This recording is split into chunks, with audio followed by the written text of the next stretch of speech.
Papasok pa lang ang tag-init, pero ngayon pa lang, dumarami na ang kaso ng nag-heat stroke sa Lawag City, Ilocos Norte.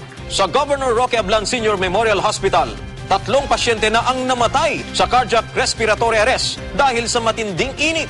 Ang mga biktima nakaramdam daw ng paninikip ng dibdib at hirap sa paghinga. Isa rito si Lola Lina Rivera, 64 na taong gulang.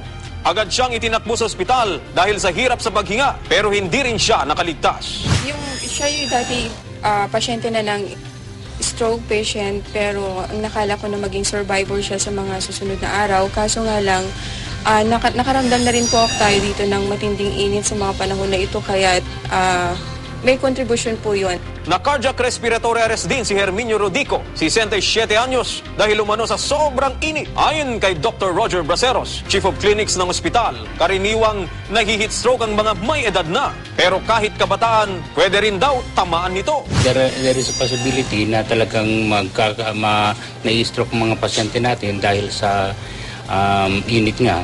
Payo niya, ngayong mainit ang panahon, uminom ng maraming tubig, iwasan ang pag-inom ng alak at paninigarilyo, iwasan din ang pagkain ng mga matatabang pagkain, ugaliing mag-ehersisyo, at kung lalabas ng bahay, gumamit ng payong o magsuot ng sombrero.